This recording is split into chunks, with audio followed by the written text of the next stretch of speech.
ಪಂಚಾಯತ್ಗೊಂದರಂತೆ KPS ಶಾಲೆಗಳನ್ನು ಮಾಡಿ ಶಿಕ್ಷಣ ಸಚಿವರು ಹೇಳ್ತಿದ್ದಾರೆ ನಾವು ಒಂದೂ ಶಾಲೆಗಳನ್ನು ಮುಚ್ಚೋದಿಲ್ಲ, ಆದರೆ ಪೋಷಕರು ಅವರಾಗಿ ಹೋದರೆ ನಾವೇನು ಮಾಡೋಕ್ಕಾಗಲ್ಲ. ಇದು ಒಂದು ರೀತಿ ಮಕ್ಕಳಿಗೆ ಊಟ ಹಾಕದೆ, ನಾನು ಸಾಯಿಸಲಿಲ್ಲ ಮಗುನ, ಅದು ಊಟ ಹಾಕದೆ ಸತ್ತೋಯ್ತು ಅನ್ನೋ ರೀತಿ ಸರ್ಕಾರಿ ಶಾಲೆಗಳನ್ನು ಸಾಯಿಸುವಂಥ ಒಂದು ವ್ಯವಸ್ಥಿತವಾದ ಸಂಚು ನಡೀತಾ ಇದೆ. ಮಾನ್ಯ ಸಭಾಪತಿಗಳೇ, ಇಲ್ಲಿ ನನ್ನ ಇದೆ ಅಷ್ಟೇ.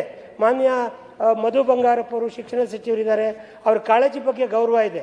ಆದರೆ ಒಂದು ಸಣ್ಣ ಸಲಹೆ, ಚರ್ಚೆಗೆ ಹೋಗೋದಕ್ಕಿಂತ ಮುಂಚೆ ಒಂದು ಸಣ್ಣ ಸಲಹೆ ಅಂದರೆ ದಯಮಾಡಿ ಮಾಡಿ KPS ಶಾಲೆಗಳನ್ನು ಮಾಡಿ, ಆದರೆ ಒಂದು ಸಣ್ಣ ಬದಲಾವಣೆಯೊಂದಿಗೆ. ಈಗ ಆಲ್ರೆಡಿ ಇರ್ತಕ್ಕಂಥದ್ರಲ್ಲಿ ಓಲ್ಡ್ ವೈನಿಂದ ನ್ಯೂ ಬಾಟ್ಲ್ ಅನ್ನೋ ಥರ ಆಗಬಾರ್ದು. ದಯಮಾಡಿ ಈಗ ಹೊಸದಾಗಿ ಒಂದು ಕ್ಯಾಂಪಸ್ ನಿರ್ಮಾಣ ಮಾಡಿ.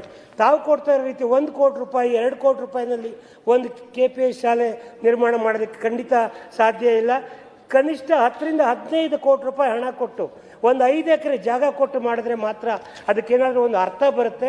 ಅದರ ಜೊತೆಯಲ್ಲಿ ದಯಮಾಡಿ ಒಂದು ಊರಿಗೆ, ಒಂದು ಗ್ರಾಮಕ್ಕೆ ಒಂದು ದೇವಸ್ಥಾನ ಎಷ್ಟು ಮುಖ್ಯನೋ ಒಂದು ಪ್ರಾಥಮಿಕ ಶಾಲೆ ಅಷ್ಟೇ ಮುಖ್ಯ.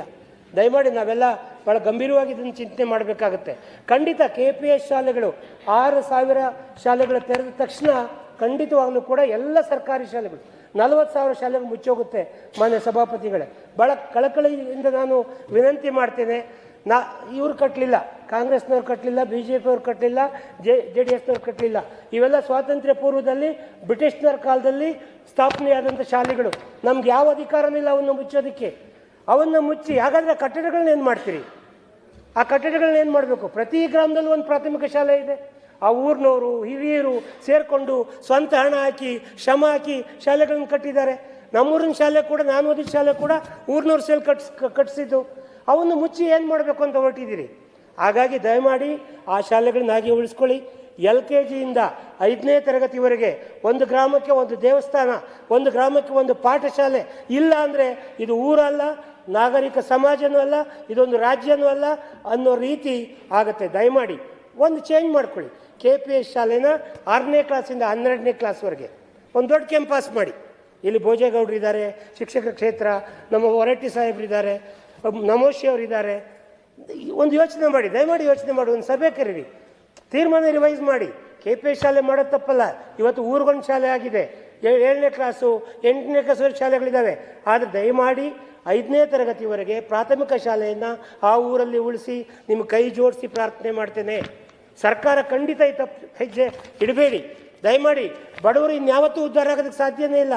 ಅಲ್ಲೆಲ್ಲ SC ST ಮಕ್ಕಳು ಕಲಿತಾ ಇರೋದು, ಬಡವ್ರ ಮಕ್ಕಳು, ಕೂಲಿ ಕಾರ್ಮಿಕರ ಮಕ್ಕಳು, ಯಾರಿಗೆ ಶಕ್ತಿ ಇಲ್ಲ ಹೊರಗಡೆ ಹೋಗೋದಕ್ಕೆ ಅವ್ರು ಕಲಿತಾ ಇದ್ದಾರೆ.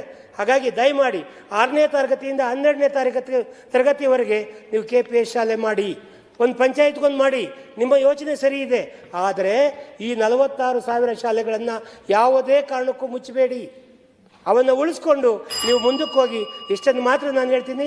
ಇದು ನನ್ನ ಬೆಳಗಾವಿ ಸೆಷನ್ ಕೊನೆಯ ಅವಧಿ. ಹಾಗಾಗಿ ದಯಮಾಡಿ ಇದೊಂದು ಆಗಬೇಕು ಅಂತೇಳಿ ಪ್ರಾರ್ಥನೆ ಮಾಡಿ ತಮ್ಮ ಮುಖಾಂತರ.